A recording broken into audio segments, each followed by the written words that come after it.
Mwanza hapa ndio hub ya uchumi wa kanda ya Ziwa. Kwa hiyo nishati ya umeme kwa mkoa wa Mwanza, it's not a big deal. Sasa hivi tunachotaka zaidi ni stability ya umeme.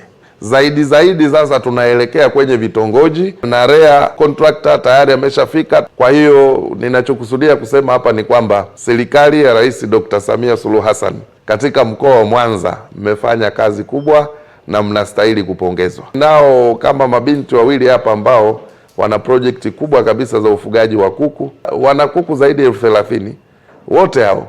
Kwa hiyo bila ya nishati ya umeme projekti yao haiwezi kuwa bora na endelevu. Lakini jambo jingine kubwa kabisa, REA si wabaguzi, kwa sababu ukiwa na project ambayo inaelezeka, REA wako tayari kushirikiana na wewe kukuletea umeme. Tuko Mwanza kwenye ziara na wadau wa maendeleo.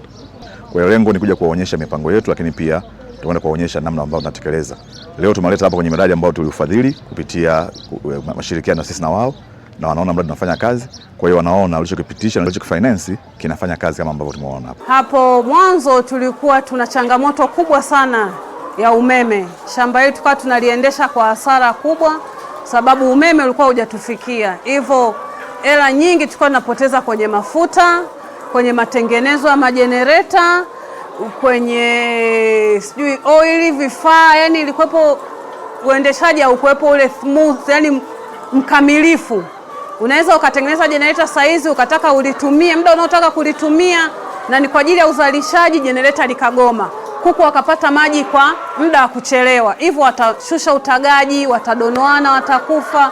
Lakini toka tumepata huu mradi wa REA na huu umeme, operesheni zetu kabisa saizi zimekuwa zinaenda vizuri.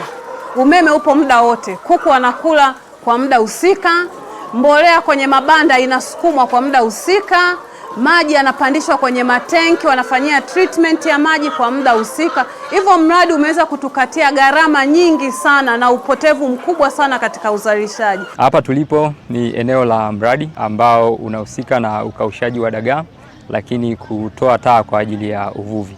Lengo lake kubwa likiwa ni kutatua changamoto nyingi ambazo wavuvi wanakabiliana nazo. Changamoto kubwa ikiwa ni wakati wa mvua, mazao yao yanaharibika sana kutokana na mvua, lakini pia ubora wa dagaa ambazo wanazianika, kwa sababu wanazianika chini, unakuwa sio mkubwa sana.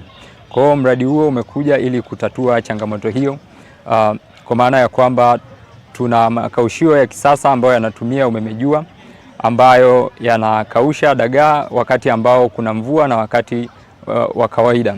Kwa hiyo wavuvi sasa wanaweza kuleta dagaa zao katika makaushio yetu ya kisasa wakakausha, na baadaye jioni wakaja wakachukua dagaa zao. Lakini pia kwa taa za uvuvi walikuwa wanatumia taa ambazo zinachafua mazingira, wanakata pia miti kwa ajili ya kupata zile flotillas au sikimai kwa lugha ambayo wanatumia huku. Kwa hiyo tumekuja na taa ambayo inadumu kwa muda mrefu, inatoa mwanga wa kutosha na inasaidia kwa uvuvi kwa ujumla. Kabla ya mradi huu kuja, ufanisi wa kazi kuna kipindi unakuwa ni mgumu. Yaani ufanisi wa kazi unakuwa mwepesi kipindi cha kiangazi kama jua lipo. Lakini wakati wa jua hafifu, masika inapokuwepo, yaani ufanisi wa kazi unakuwa ni mchache sana. Asilimia kubwa tunaambulia ni losi. Lakini mradi ulivyoingia, ina maana kwa watu ambao tunabeba mizigo yetu na kuleta hapa, hatuna losi aina yoyote, kwa sababu tuna uhakika wa kukausha kwa wakati na mzigo wetu kuuzwa kwa wakati. Mimi ninapoleta dagaa yangu kuanika na kilo moja na inanigharimu kuilipia shilingi 300. Kwa hiyo na muda huo hiyo shilingi 300 nimetoa ni ndani ya masaa 3 au 4 mzigo wangu umekauka. Kuliko ambavyo ningeshinda chanjani nikalipia 5,000 na bado nikakaa mpaka saa 11 jioni. Kwa mimi mteja wangu nina uwezo wa kumwambia kwamba naomba ufike saa 6 dagaa yako itakuwa imekauka, au fika saa 5 dagaa yako itakuwa imekauka, na akafika na beba mzigo na kuondoka.